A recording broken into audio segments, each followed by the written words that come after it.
Hi everyone, my name is Lillian Ruiz and I'm the instructor for the class PCS 101 Section 2 that meets online, obviously. And what I wanted to do today is just to talk a little bit about the class structure and also review the syllabus and the course outline. And then we can begin in earnest next week. So basically, I suspect you have already accessed our Moodle site if you are watching this class video. And I wanted to draw your attention to our Moodle site, to the top section that says General, because you'll see several options there. And the first is a folder for syllabus and other documents.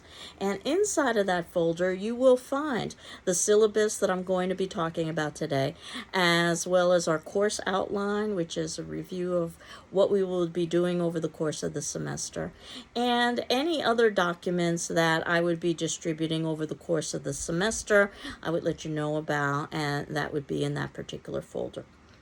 So I always suggest that you make hard copies of these particular pieces of information. I'm working with a hard copy, for instance. I'm a bit of a dinosaur, but I do like to be able to see the text in front of me. I just think it's easier, but the decision is yours. And then you will see that beneath that there's a section that says due dates. Now the due dates are included in your course outline, but if you wanted to see the due dates for specific assignments just laid out in one area, you could see that in the due date section. Past class sessions. So in that folder, what I'm going to be doing is putting past class sessions. So basically, you are going to have that week's class accessible to you very easily right on the opening page of Moodle. And then what I will do is I will retire that class at the ending of the week and put it into past class sessions. So you can access the entire semester over the course of the semester through past class sessions. But what will be readily accessible is that particular class for that particular point in the semester. You also have a discussion form where you will be responding to discussion forum questions that I will be posting at the ending of each of our classes. So that's going to try to simulate the kind of class discussion that we would be having. And I'll talk a little bit more about all of these in greater depth in a few minutes. There also is an optional chat, which is just that. It's optional. So if you ever wanted to chat with your classmates or with me, that would be the area in which you could do so. And lastly, there also is an optional Zoom area. And again, you're not required to use Zoom for this class, but if you did want to Zoom with me, this is my Zoom contact information. So now what I'm going to do is to transition over and to begin to talk about the syllabus. Again, that's in your syllabus and other documents folder. You can see that it begins with just some general pieces of information, including my name, Lillian Ruiz. Most students call me Lillian. I'm pretty informal. Feel free to call me whatever you're comfortable with. My email is there, and you might know that my email is purely my surname without a first initial. And the reason why is because when I started at GCC, it's hard to believe that this is my 30th year at GCC. But when I started at GCC, email was just in its infancy. So individuals were issued email addresses based purely on surname. Obviously, that's not very practical because of the number of people who share surnames. So the first initial was instituted shortly thereafter. It goes to show how ill-prepared we were for the technological changes that were going on in the 1990s, that we would all of us would think that a surname would be sufficient for an email address. And my phone number is there, so you can access my voicemail. And my office, I don't know how relevant this might be to you because I realize this is an online class, but it's North 328A. It's included, or it is in the Inclusion and Diversity Center. And if you're not familiar with that suite, it's a set space that's set aside for students who support the ideals of inclusion and diversity. We've got a computer there with a study section, a small kitchenette, and also an area to socialize. My office is located there as well. So if you ever wanted to access me for class or just because you wanted to talk about inclusion and diversity, please feel free to stop by. And my office hours, again, I don't know how relevant this is for you as an online student, but Monday and Wednesday from 9:30 to 10:30, Tuesdays and Thursdays by 10:30 to 11:30, or by appointment. So, and of course, we can make an appointment in person or via Zoom or via telephone or some combination thereof. So textbooks, there is a textbook for this class, which is kind of surprising to some people because this is a public speaking class. And the textbook talks about the principles of public speaking, so some of the ways to help prepare for delivering speeches. I'm using the 18th edition, but you can note here that I've indicated 18th edition or other, so you can use an earlier or later edition. Obviously, your page numbers will be different, but the content should be pretty similar. I'll also have a copy of the book on reserve in the GCC library as well of the 11th edition.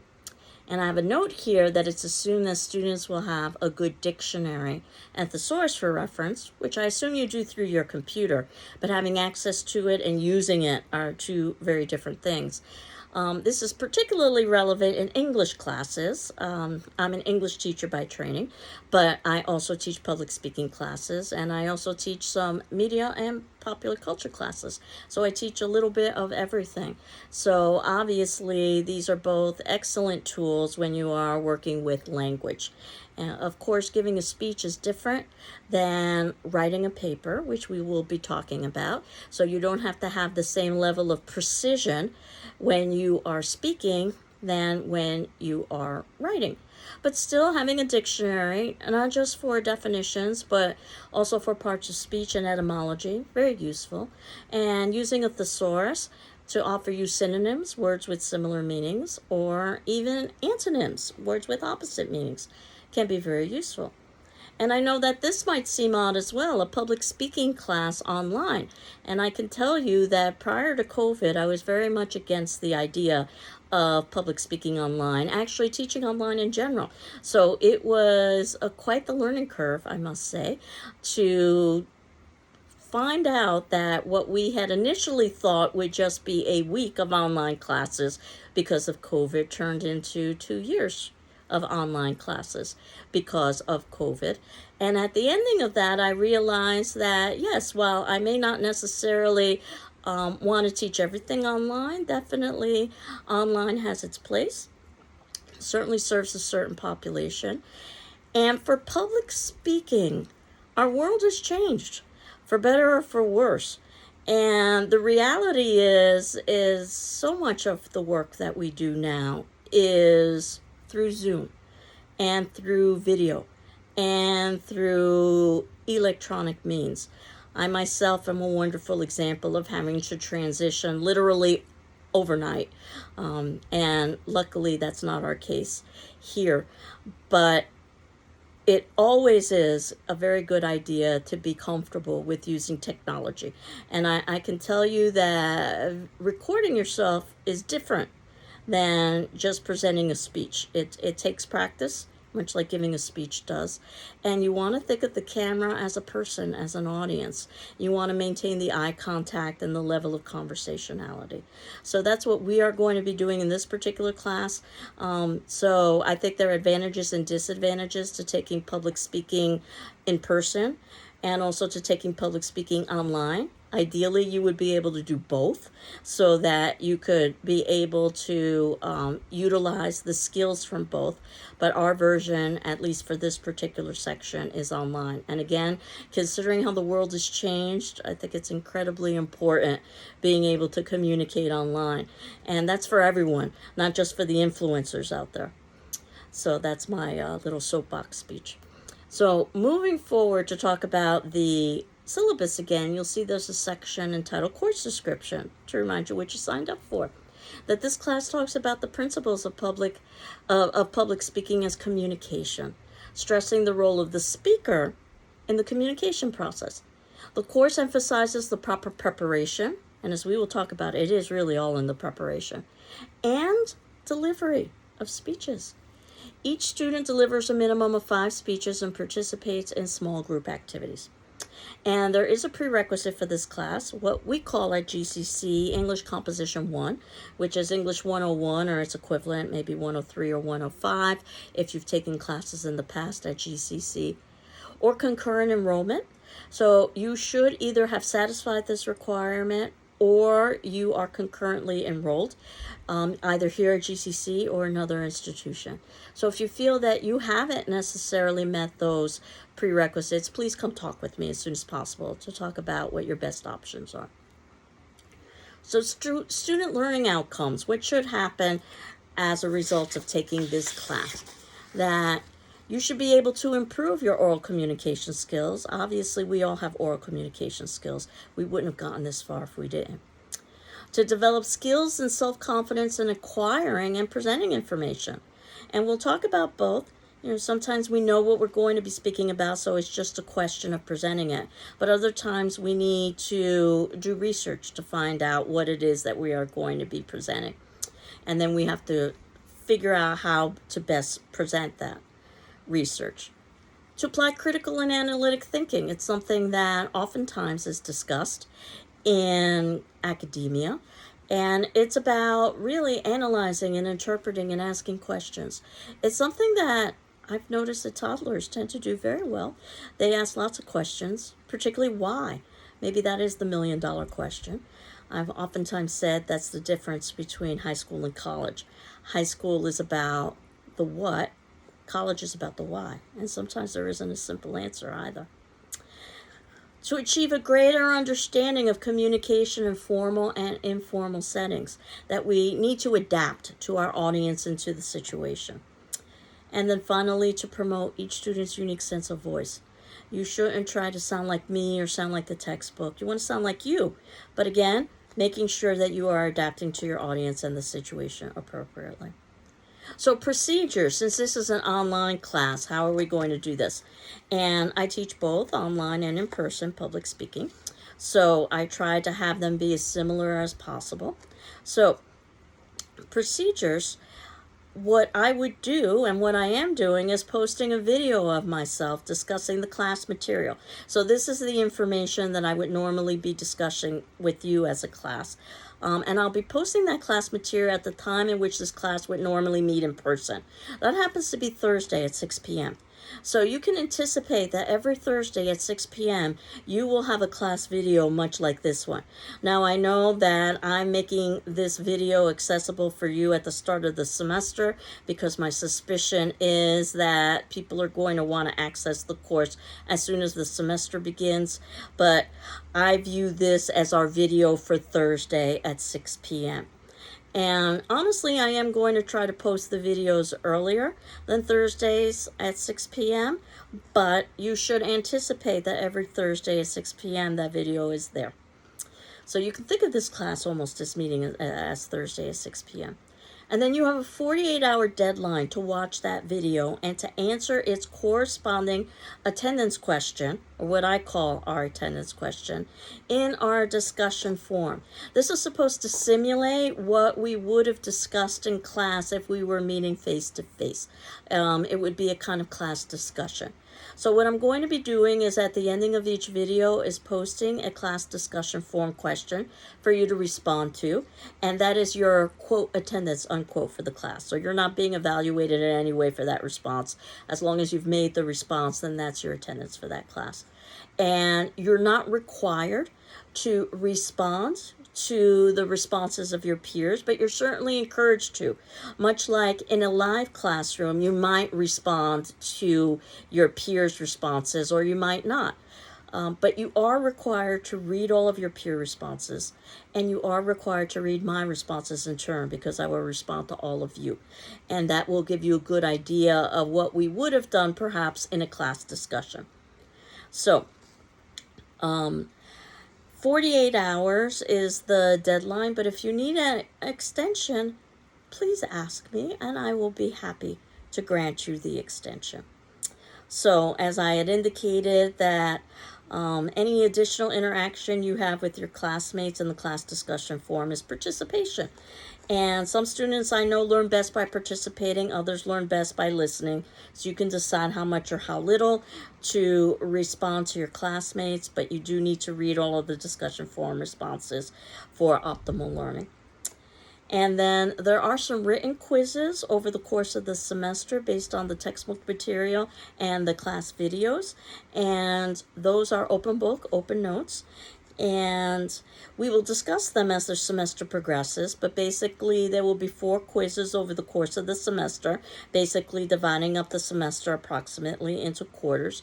And I drop the lowest quiz grade, so if it turns out that you're not happy with one of your quiz grades, or you need to miss a quiz, then that would be the quiz grade that we would drop. And while I will discuss quizzes over the course of the semester, there will be 20 questions for each quiz, mostly short answer, some multiple choice and true false. Again, open book, open notes.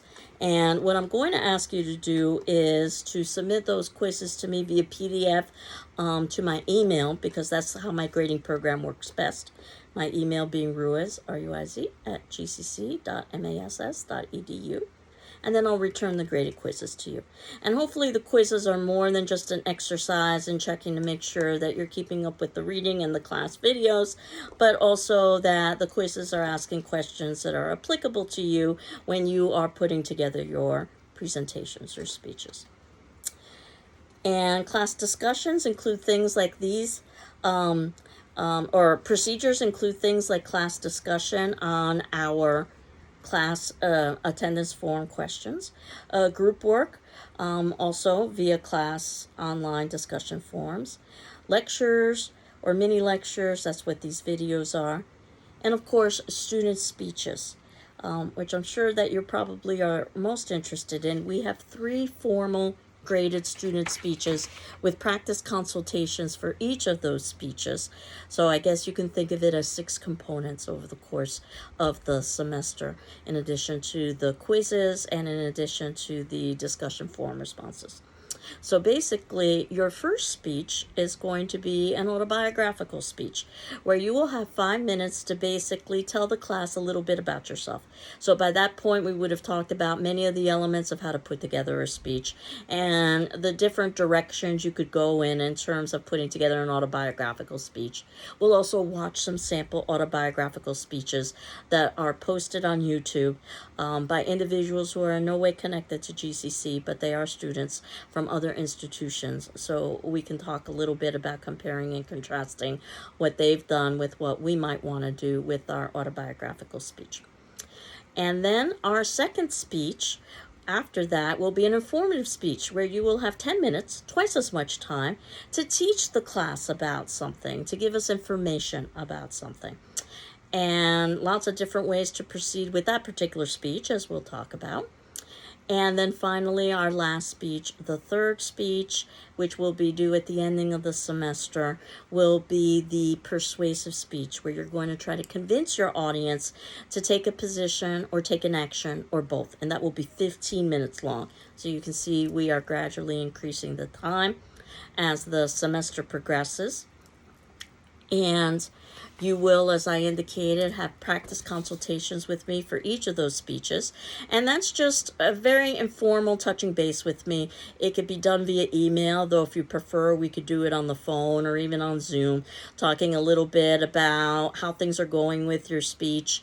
You get to decide how much or how little to share with me. I mean, you could actually present the speech in its entirety prior to posting it in class to get my feedback.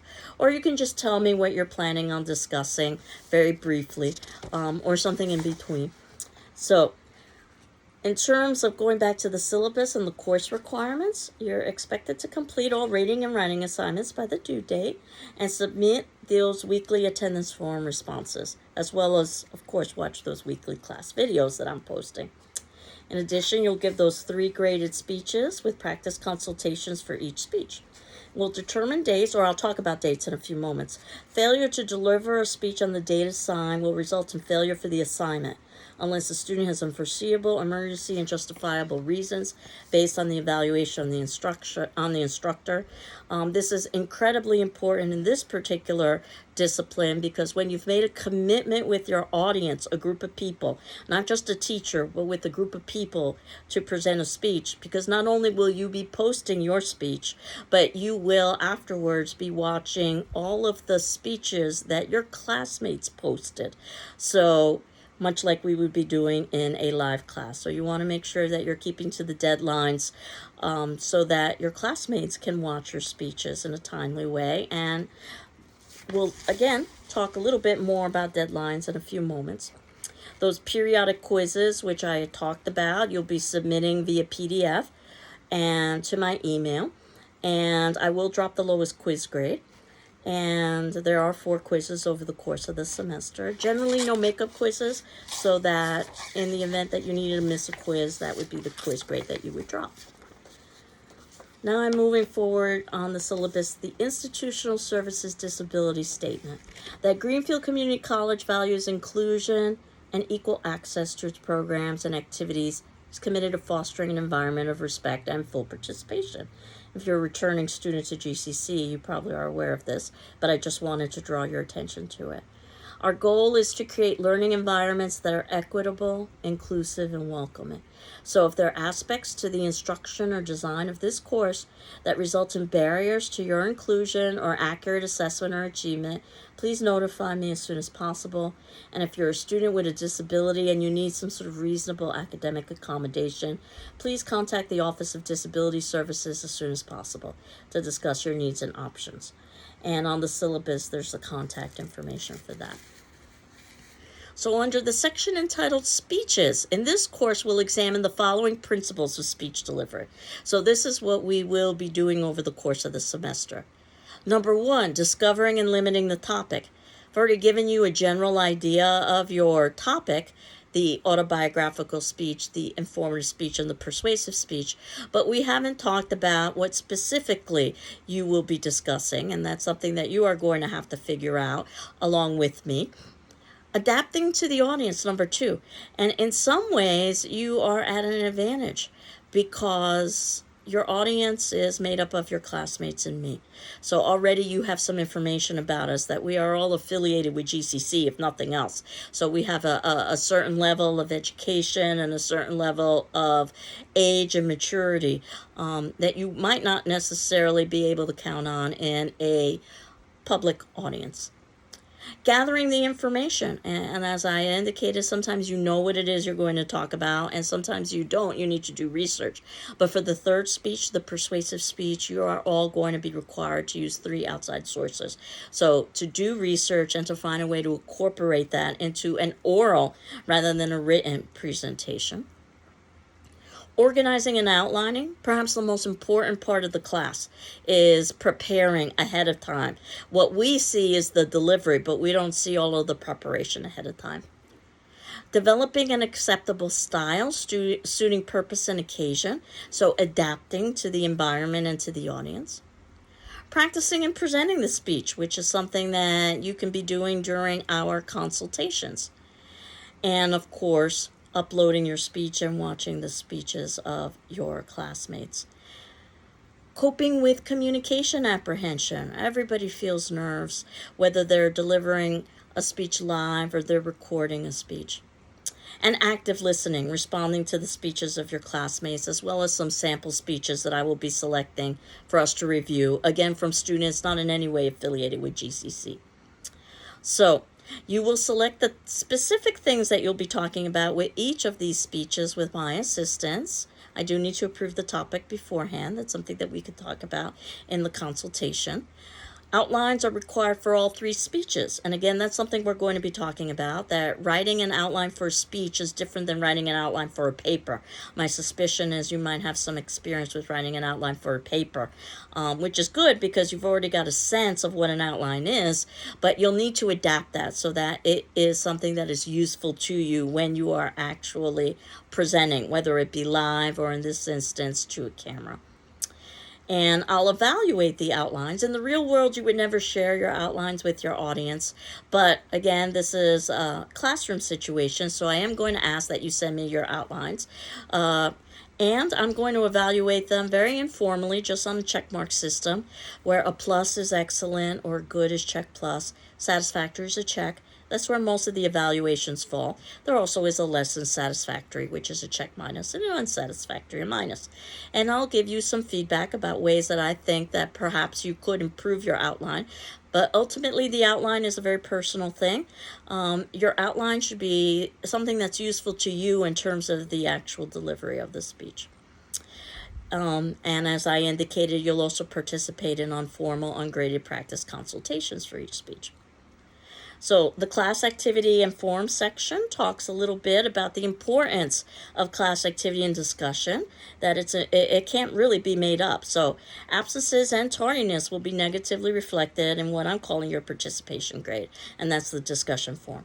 While each case is different, anything more than one absence could lower your grade. If this were an academic semester, we would be meeting in the evening, and one evening class would be the equivalent of 2 day classes that would normally meet on a Monday or a Wednesday or a Tuesday or a Thursday, just to give you an idea. Excessive absences could even result in failure. You don't need to notify me that you're going to miss a particular class or discussion forum response, because everybody has one. But after that, you do need to let me know what's going on. And again, if you needed an extension from those 48 hours, please let me know, and I can grant that to you. Consultations, as I indicated, you can meet with me during my office hours if that's possible for you, or by appointment. And I do have a section here about conduct and demeanor. It has never been an issue with any of the public speaking classes I've taught, but I still wanted to state it out loud that each speech is the equivalent of an examination. Both the presenter and the audience are treated with the appropriate respect. Inappropriate disruptions will be negatively reflected in your final grade. There's a section on plagiarism here that actually I'm going to skip, and we can address that next class. And go to the section that perhaps you are most interested in, grading. And these are approximate percentages. Approximately 10% is participation in those discussion forum responses. So what I'm calling attendance and in-class assignments and activities and so forth. 10% are those outlines, so you'll be required to do an outline for each of your 3 graded speeches that I'll be evaluating in an informal way. That's the outline you will be using when you are presenting the actual speech. Speech number 1, the autobiographical speech, that's 5 minutes, 20% of your grade. Speech number 2, the informative speech, which will be 10 minutes long, 20%. Speech number 3, the persuasive speech, that will be 15 minutes long, 20%. And 20% for those 4 quizzes. And then again, I dropped the lowest grade, so it's really 3 quizzes.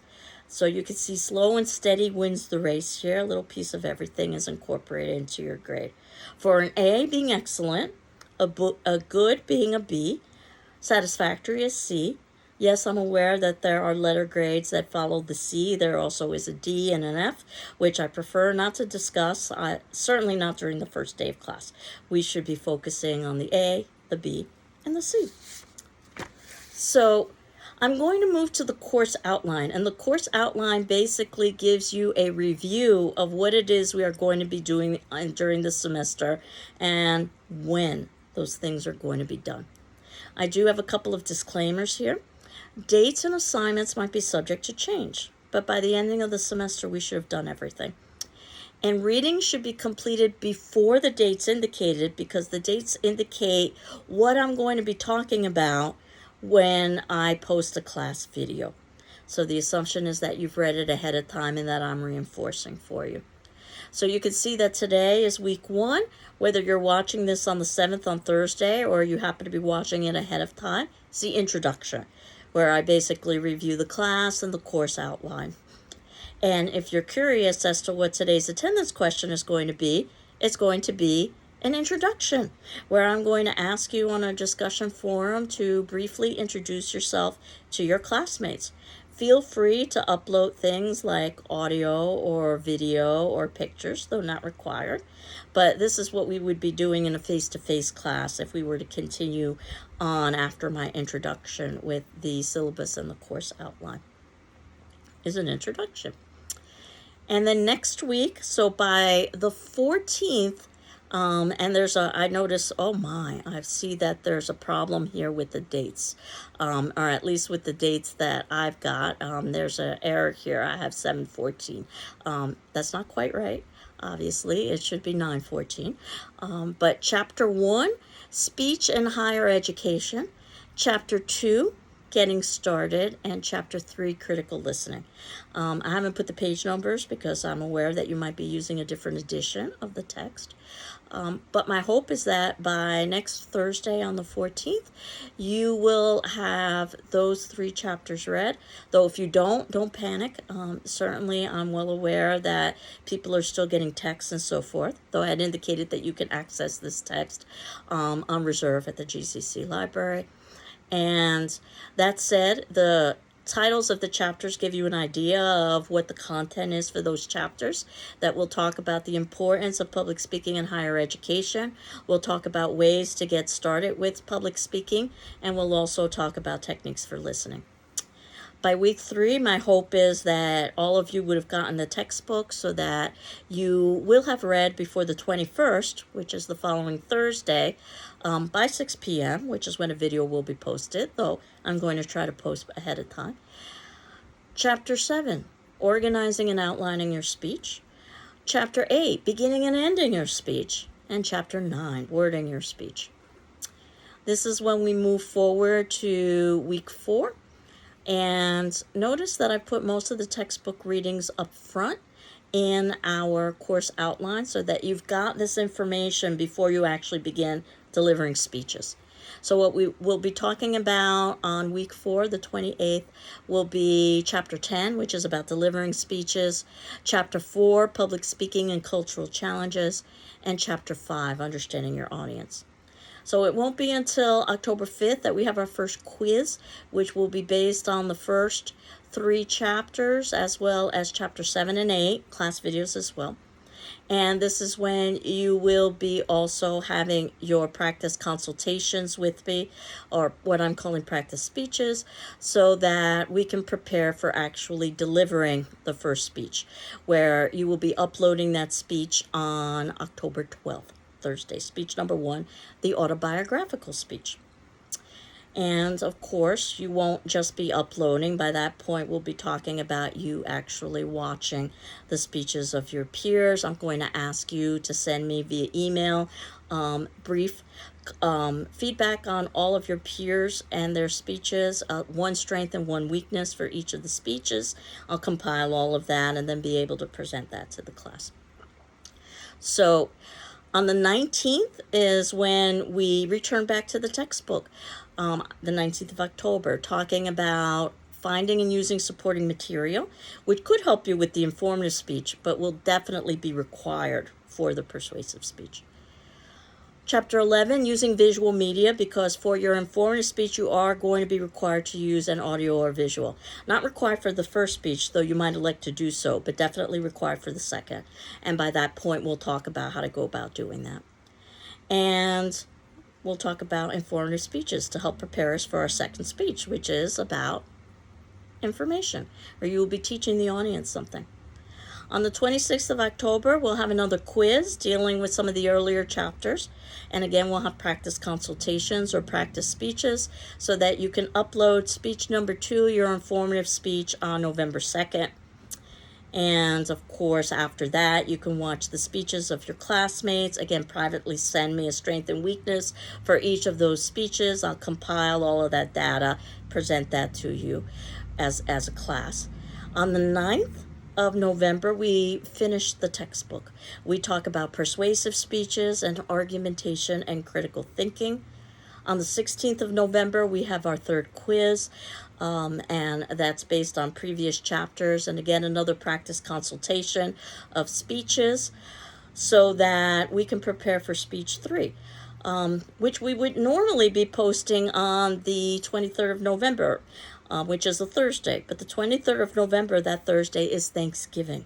So there is no class, so you won't be posting a speech then. In fact, it gives you an additional week, which is actually quite nice because the persuasive speech is the longest speech of the 3 speeches that you'll be delivering, so that gives you a little bit of extra time to put it together. So you will be posting your speech, your persuasive speech, on the 30th. On the 7th is when I will be giving quiz 4, and of course asking you to watch the speeches of your classmates and send me feedback. We have one last class on the 14th, which is catch-up, that if all goes well we won't need, but that's when I will be posting the feedback from our final speech. Speech number 3, persuasive speech. And that happens to be the class as a whole. And if you were continue to look at the documents that I've posted in syllabus and other documents, I have a speech rating sheet that I'm going to be talking more specifically about as the semester progresses. I'm actually going to be using the speech rating sheet when I evaluate the speeches of our first speech, the autobiographical speech. And these elements are the elements that we'll be talking about prior to speech number 1. Once we get to speech 2 and speech 3, I don't even use a speech reading sheet. I just provide you with strengths and weaknesses and commentary, of course a letter grade as well, for all 3 speeches. So you can just note that that speech rating sheet is there and that we will be discussing it further over the course of the semester. So what is left is for you to basically talk a little bit about yourself. An introduction, what you would like to share with us as a class, and feel free to upload things like audio, video, or pictures, but not required. That'll be your attendance for this particular class. And you're not required to respond to your classmates, but certainly you are encouraged, more than encouraged. I should say that you are encouraged to respond to your classmates, and you are required to definitely read their responses and also to read my responses in turn, because I will be responding to everyone. So I hope you are doing well. I am doing well, and we will continue on next class talking about the beginning stages of how to put together a speech. Take care. Bye-bye.